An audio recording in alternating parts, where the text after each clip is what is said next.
श्री शिवाय नमस्तुभ्यम हर हर महादेव। स्वागत है आपका हमारे चैनल वास्तविक जानकारी पर। दोस्तों, आप सभी लोग जानते हैं कि 24 जुलाई 2024 को है सावन महीने की चतुर्थी तिथि, मतलब कि संकष्टी चतुर्थी। और हम आप लोगों को बता दें कि सावन महीने की जो चतुर्थी तिथि होती है, ये विशेष रूप से धन प्राप्ति के लिए होती है।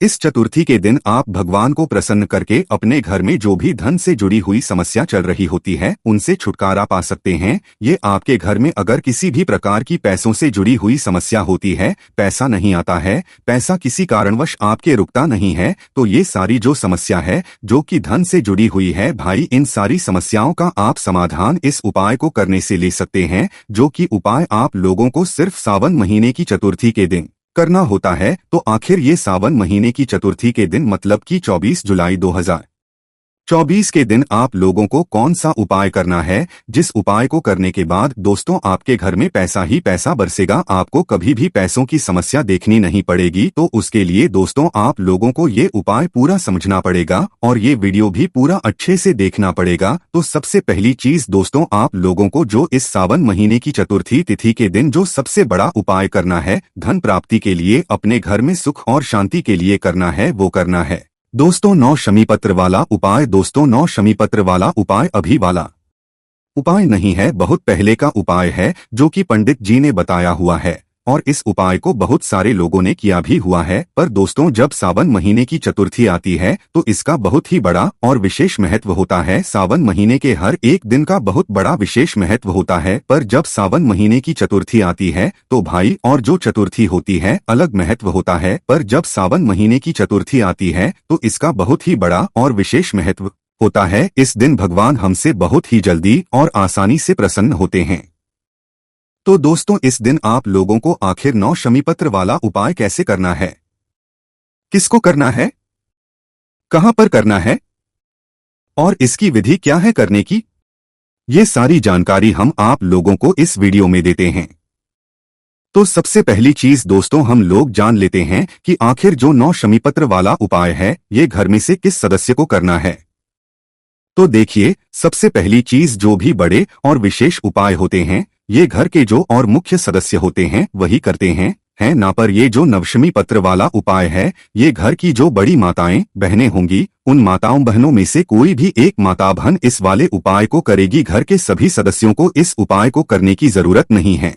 इस बात का ध्यान रखना, अगर किसी कारणवश घर में माताएं बहनें उपस्थित ना हो तो फिर घर का कोई बड़ा पुरुष भी इस वाले उपाय को कर सकता है। जो मुख्य सदस्य हो वो भी फिर इस वाले उपाय को कर सकता है, कोई भी दिक्कत वाली यहाँ पर बात नहीं है। उसके बाद में दोस्तों ये नवशमी पत्र वाला उपाय आपको करना कहाँ पर है, तो ये वाला जो उपाय है ये आपको शिवजी के मंदिर में जाकर ही करना है। उसके बाद में दोस्तों जो अगला प्रश्न आता है कि ये 9 शमीपत्र वाला उपाय हमें किस समय करना है, सुबह के समय करना है कि शाम के समय करना है। तो देखिए, हम आप लोगों को यहाँ पर बता दें कि ये वाला जो उपाय है ये विशेष रूप से सावन महीने की चतुर्थी के दिन सुबह के समय आप लोगों को करना है। पर अगर किसी कारणवश आप इस उपाय को सुबह ना कर पाओ तो फिर दोस्तों आप लोग इस उपाय को शाम के समय प्रदोष काल में भी कर सकते हो, ठीक है। पर ये वाला जो उपाय है ये सिर्फ और सिर्फ सावन महीने की चतुर्थी के दिन, मतलब कि 24 जुलाई 2024 के दिन ही आप लोगों को करना है। अब दोस्तों जो सबसे जरूरी चीज आती है इस उपाय को करने में वो ये आती है कि आखिर इस उपाय को करने में हमें सबसे जरूरी चीज है वो किस चीज की आवश्यकता यहाँ पर पड़ने वाली है। तो आप लोग उपाय के नाम में ही समझ रहे होंगे कि इस उपाय में हमें किस चीज की आवश्यकता पड़ेगी, 9 शमीपत्र की, क्योंकि उपाय के नाम में ही है नव शमीपत्र वाला उपाय। नव शमीपत्र वाले उपाय को आपको कब करना है ये हमने आपको बता ही दिया है। जब आपके घर में धन से जुड़ी हुई समस्या हो या आपके घर में रोग और बीमारी हो या आपकी कोई विशेष मनोकामना हो, उसके लिए आप लोग अपना ये जो 9 शमीपत्र वाला उपाय है ये कर सकते हैं। अब भाई जो 9 शमीपत्र वाला उपाय है, इस उपाय में सबसे पहले आप लोगों को 9 शमीपत्र लेकर आने पड़ेंगे। देखो, हम आपको एक बात और बता दें कि सावन के महीने में जब चतुर्थी आती है और इस चतुर्थी के दिन जब शिवलिंग पर शमीपत्र चढ़ता है जिस भी व्यक्ति के द्वारा, तो भाई उस व्यक्ति का भाग्य अपने आप धीरे धीरे करके चमकना शुरू हो जाता है। भले ही आप फिर भगवान से अपनी मनोकामना बोलो या ना बोलो, क्योंकि सावन के अगर आप भगवान से कुछ नहीं भी बोलते हो, मात्र भगवान को प्रसन्न कर देते हो, तो वो आपको इतना कुछ प्रदान करते हैं जिसकी आपने कभी कल्पना भी नहीं करी हुई होती है। तो सबसे पहले चीज दोस्तों, 9 शमी पत्र आप लोगों को लेकर आने पड़ेंगे। बहुत सारे लोग शमी पत्र को पहचानने में गलती कर देते हैं, इसलिए दोस्तों शमी पत्र आप लोग अच्छे से जांच पड़ताल करके ही लाइएगा, नहीं तो फिर उपाय काम नहीं करेगा। तो कितने शमी पत्र लेकर आना है? पूरे 9 शमी पत्र आप लोगों को लेकर आना है। जिसमें छोटी छोटी पत्तियां होती हैं वही शमी पत्र होता है। तो 9 शमी पत्र आप लोगों को सबसे पहले उपाय के लिए आपको तैयार करके उसके बाद में दोस्तों जो दूसरी चीज है वो है दोस्तों, इस उपाय में जो हमें उपयोग में लेना है वो है दोस्तों एक गोल बाती का शुद्ध देसी गाय का घी का दीपक, है ना क्या?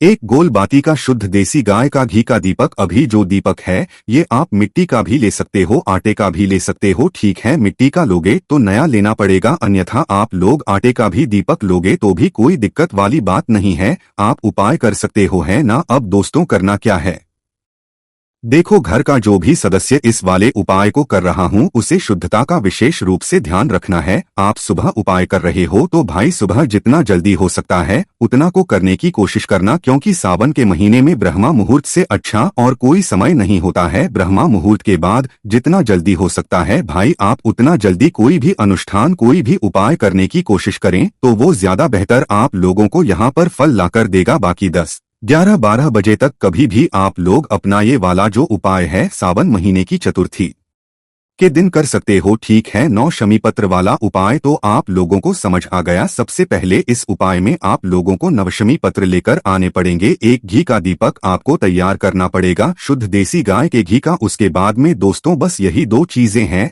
आप लोगों को उपाय में तैयार करके रखनी पड़ेगी।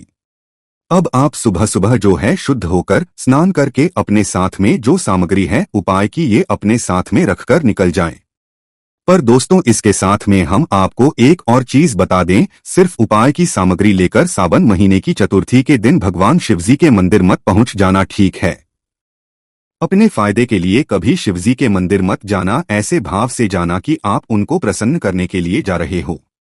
तो कम से कम अपने साथ में 1 लोटा या 2 लोटा जल जरूर लेकर जाना, क्योंकि सावन के महीने में हम सभी लोग एक की जगह 2 लोटा जल लेकर जाते हैं, अपने घर से एक रखकर, है ना। तो भाई 2 पात्रों का जो जल है वो आप लोगों को लेकर जाना है, वो भी इस उपाय को करने से पहले, क्योंकि आप लोगों को जल चढ़ाना है। और इसके साथ में जो भी आपकी पूजन सामग्री है वो भी लेकर जा सकते हो, पर उपाय की जो सामग्री है वो अलग से रखकर लेकर जाना है। ठीक है, जैसे ही आप लोग शिवजी के मंदिर पहुंचते हो तो सबसे पहले जाकर भगवान के दर्शन करके शिवलिंग के पास में आ जाना है और अपना जो 2 पात्रों का जल है या 2 लोटों को जल है उसे शिवलिंग के ऊपर आपको चढ़ाना है। शिवलिंग के ऊपर जब आप 2 पात्रों को जल चढ़ाओगे तो आमने सामने करके ही चढ़ाओगे, मतलब दोनों पात्रों को शिवलिंग के ऊपर आमने सामने करके ही जो है धारा से एक साथ जो है आप लोगों को यहाँ पर जल चढ़ाना है। जैसे जैसे जल चढ़ता जाए वैसे वैसे आपको श्री भगवान शिव जी के किसी भी एक मंत्र का भी जाप करते जाना है।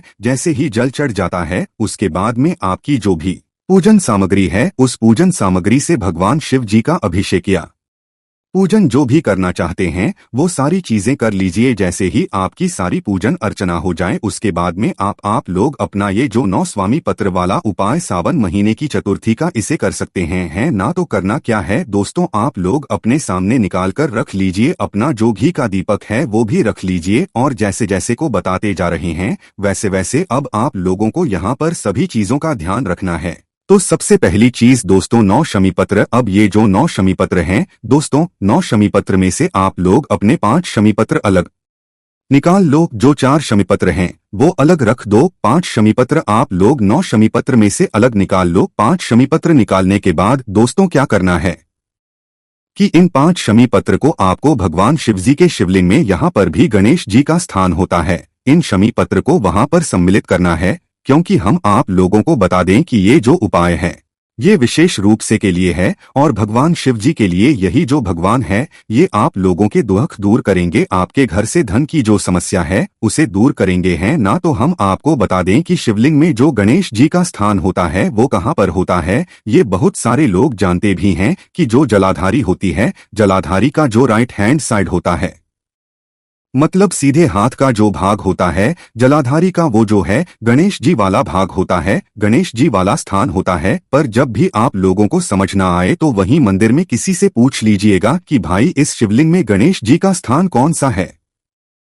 तो वो आपको आराम से बता देंगे, क्योंकि ज्यादातर लोगों पता होता है कि गणेश जी का स्थान जलाधारी के राइट हैंड साइड या सीधे हाथ की तरफ यहाँ पर होता है। सीधे हाथ की जलाधारी के कोने की जो भी साइड होती है वो गणेश जी का ही स्थान होता है। तो क्या करना है आप लोगों को? सबसे पहले अपनी 5 शमी पत्र निकालकर अपनी 5 शमी पत्रों को एक साथ जमा कर आप लोगों को ये 5 शमी पत्र एक साथ ही भगवान गणेश जी वाले स्थान पर आपको समर्पित कर देना है। ठीक है, क्या कर देना है? भगवान गणेश जी वाले स्थान पर आपको समर्पित कर देना है।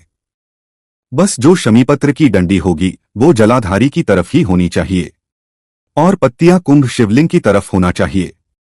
इस तरीके से आपको 5 शमी पत्र सबसे जो है भगवान गणेश जी वाले स्थान पर समर्पित कर देना है। उसके बाद में दोस्तों आपके पास अभी बची है 4 शमी पत्र। अब इन 4 शमीपत्रों में से 3 स्वामी पत्र अलग निकाल लो, एक शमीपत्र वहीं पर रखे रहने दो। तो 3 शमीपत्र जैसे ही आप लोग अलग निकाल लेते हो दोस्तों, उसके बाद में क्या करना है, ये जो 3 शमीपत्र हैं, इन 3 शमीपत्रों को आप लोगों को भगवान शिवजी की शिवलिंग के ऊपर समर्पित करना है। ऊपर कैसे समर्पित करोगे भाई? जो डंडी का भाग है वो आप लोग जो है शिवलिंग के पीछे की तरफ करके जो है, और पत्तियों का भाग जो है वो जलाधारी की तरफ करके, इस तरीके से आप लोगों को जो ये 3 स्वामी पत्र हैं ये शिवलिंग के ऊपर आपको समर्पित कर देना है। 3 स्वामी पत्र शिवलिंग के ऊपर समर्पित करने के बाद दोस्तों अब आपके पास क्या बचेगा, एक शमीपत्र और एक घी का दीपक। घी का दीपक आपको शिवलिंग के पास में नहीं जलाना है, इस बात का भी आप लोग ध्यान रखना है। तो करना क्या है,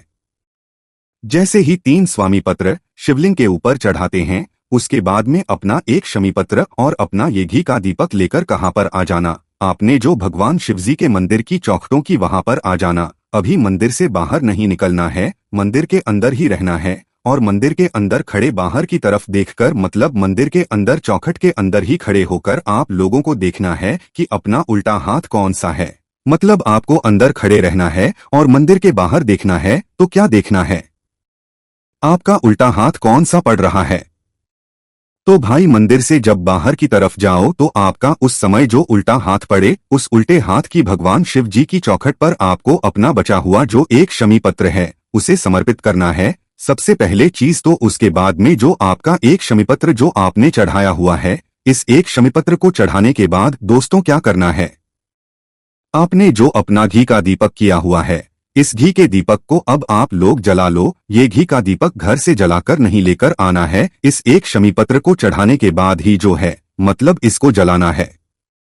तो एक शमीपत्र भगवान जो शिव जी है, शिवजी की जो चौखट है, चौखट के लेफ्ट हैंड साइड या उल्टे हाथ की तरफ जो चौखट होगी उस चौखट पर एक शमीपत्र आप सबसे पहले आपको बचा हुआ समर्पित करना है। उसके बाद में अपना ये घी का दीपक जलाकर गणेश जी के मोर ध्वज या मयूर ध्वज कोई भी एक गणेश जी का नाम लेते हुए इस दीपक को आपको वहां पर अपनी मनोकामना को करते हुए रख देना है। मनोकामना जो भी आपके धन से समस्या हो, घर में सुख शांति से जुड़ी हुई मनोकामना या कोई भी मनोकामना जिसके लिए आप लोग अपना ये वाला उपाय कर रहे हो, इस दीपक को रखते समय अपनी वह मनोकामना भगवान से जरूर बोल देना।